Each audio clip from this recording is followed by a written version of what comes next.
नमस्कार दोस्तों। आज हम जिस व्यक्ति के बारे में बात करने वाले हैं, उसने अखंड भारत के निर्माण में जो भूमिका अदा की है, वो संभवतः किसी एक व्यक्ति के लिए बहुत बड़ी चुनौती होती, लेकिन सरदार वल्लभ भाई पटेल ने अपनी कुशल रणनीति से ये काम कर दिखाया। दोस्तों, सरदार पटेल की सारी नीतियों के बारे में, उनके जीवन व्रत के बारे में बात करें इससे पहले मेरा एक निवेदन है कि यदि आप इस चैनल पर नए हैं तो चैनल को सब्सक्राइब कर लें और घंटी को भी प्रेस कर लें, ताकि मेरे द्वारा जो भी वीडियो अपलोड किए जाते हैं वो आप तक पहुंचे। दोस्तों, अब बात करते हैं सरदार वल्लभ भाई पटेल के बारे में। भारत का मानचित्र बदलने वाले लौह पुरुष के बारे में बात करेंगे। भारतीय स्वतंत्रता संग्राम में जहां सरदार पटेल का स्थान बहुत महत्वपूर्ण है, वहां भारत के स्वतंत्र होने के बाद उन्होंने देश के लिए जो कार्य किया वह और अधिक महत्वपूर्ण है। आज़ादी से पहले के भारत के मानचित्र को देखें तो उसमें दो रंग दिखाई देते हैं, एक पीला और दूसरा गुलाबी। गुलाबी रंग उन क्षेत्रों को दर्शाता था जो ब्रिटिश सरकार के अधिकार में थे, और पीला क्षेत्र भारत की 556 छोटी बड़ी रियासतों का प्रतीक था।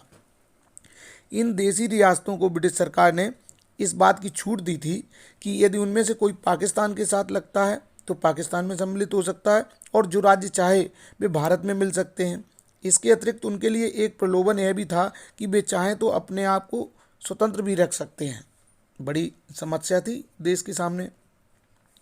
गृह मंत्री बनकर सरदार पटेल ने जून 1947 से इस संबंध में कार्य प्रारंभ किया। उन्होंने सब देशी राज्यों का दौरा किया और साम दाम दंड भेद सभी उपायों से उन्हें भारत में मिलने को मजबूर कर दिया। उनकी कोशिशों से कुछ ही समय बाद सारे भारतीय मानचित्र का एक ही रंग उभर कर आया।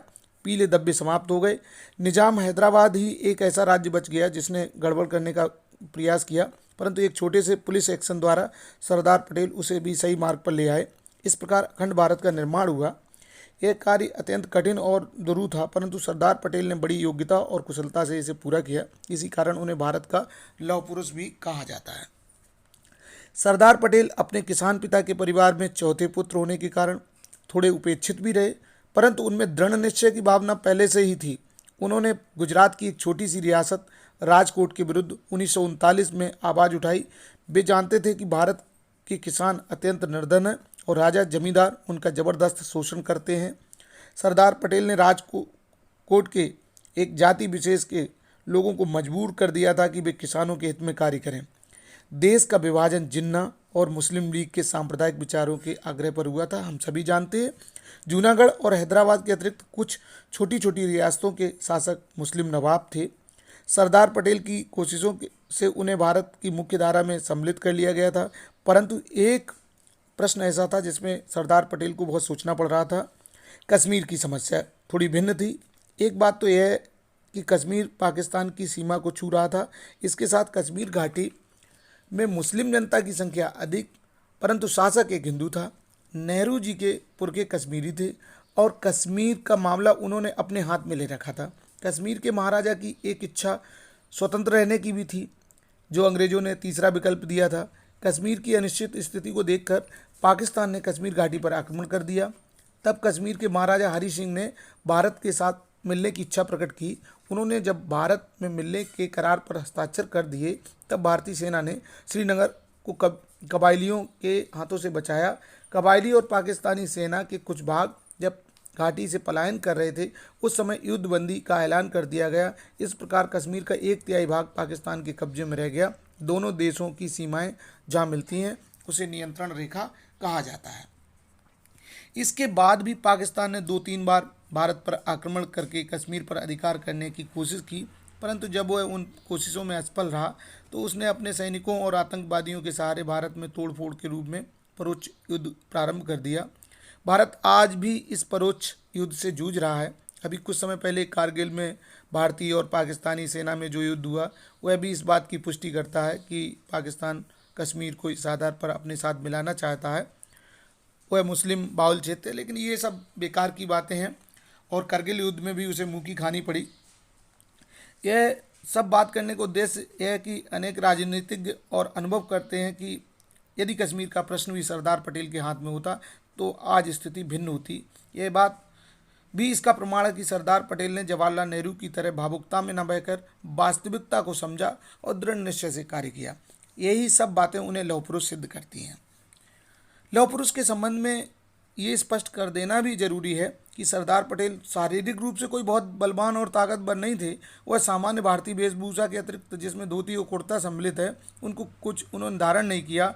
उनका देह केवल भारत को अखंड और सुदृढ़ बनाना था। उनकी यही इच्छा शक्ति थी। यही कारण था कि आज सभी भारतीय सरदार पटेल के प्रति नमन करते हैं, उन्हें मानते हैं। 1947 से लेकर 1964 तक का प्रधानमंत्री की कुर्सी पर बैठने के बावजूद नेहरू जी की लोकप्रियता का ग्राफ उतना नहीं रहा और सरदार पटेल की लोकप्रियता बढ़ी, जबकि सरदार पटेल को गृह मंत्री के रूप में ही केवल 3 वर्ष कार्य करने का मौका मिला। वल्लभ भाई के बारे में बताएं तो उनके पिता जो थे झवेरी भाई पटेल बहुत साहसी, संयमी और वीर पुरुष थे। 1857 के प्रथम स्वतंत्रता संग्राम में उन्होंने अपनी तरुणाई मातृभूमि के लिए अर्पित कर दी थी, मतलब सरदार पटेल के पिताजी ने। और वे महारानी लक्ष्मीबाई की सेना में भर्ती होकर अंग्रेजों और उनके हिमायतियों से लड़े थे। इस प्रकार साहस और निडरता, ये जो गुण हैं सरदार वल्लभ भाई पटेल को बचपन से ही प्राप्त हुए थे। उनके बचपन के अनेक कारनामे इन बातों को सिद्ध भी करते हैं कि वो कितने दृढ़ निश्चयी थे। 1946 में कांग्रेस अध्यक्ष का चुनाव होना था।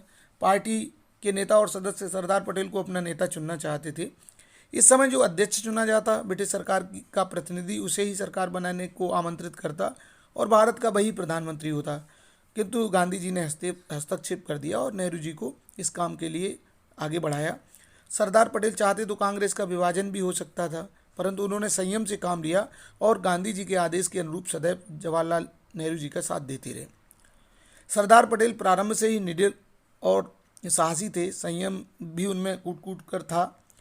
एक बार एक संदर्भ ऐसा आता है उनके जीवन से जुड़ा हुआ, उन्हें फोड़ा हो गया। गांव वालों ने सलाह दी कि लोहे की एक सलाख को गर्म करके फोड़े को फोड़ दिया जाए, पर जब दूसरा व्यक्ति गर्म सलाख को फोड़े पर रखने से कतराने लगा तो जो बालक पटेल थे, जब बचपन की बात है, सलाख अपने हाथ में लेकर स्वयं उस फोड़े को उन्होंने चीर दिया। तो ऐसे साहसी व्यक्तित्व थे। जो अपने लिए निडरता रखता है तो वो कोई भी निर्णय लेने में सक्षम हो सकता है।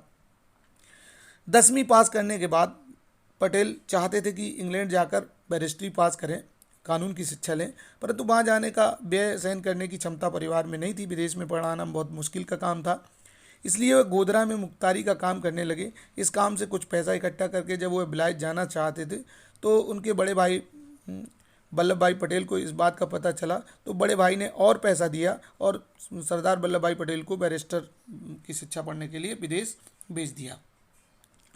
उन्हीं दिनों गांधी जी ने गुजरात की राजनीति में प्रवेश किया। गांधी जी की विशेषता यह थी कि वे स्थानीय शिक्षित व्यक्तियों को अपने साथ लेते थे। बिहार में उन्होंने डॉक्टर राजेंद्र प्रसाद और उनके वकील मित्रों को साथ लिया था। उत्तर प्रदेश में मुख्य रूप से नेहरू परिवार उनके संपर्क में आया। गुजरात में सरदार पटेल उनके संपर्क में आए और वे सभी वकील थे। गांधी जी के संपर्क में आने के बाद इन सभी ने अपने जोरों से चलती हुई वकालत को छोड़कर देश की स्वतंत्रता संग्राम में भाग लेने का निश्चय किया। सरदार पटेल ने भी कांग्रेस के आंदोलनों में बढ़ चढ़ कर भाग लिया और कई बार जेल गए और वे गांधी जी के बड़े करीब हो गए। स्वतंत्रता प्राप्ति के बाद जिस उत्साह से सरदार पटेल काम कर रहे थे, उस समय उन्हें भारी धक्का लगा जब गांधी जी की हत्या कर दी गई। गांधी जी के बलिदान से सरदार पटेल बहुत दुखी हुए और निराश हो गए। वे गांधी जी से अगाध स्नेह रखते थे, उन्हें अपना बड़ा भाई और गुरु मानते थे। उत्साह के अतिरिक्त प्रेरणा भी उन्हीं से पाते थे।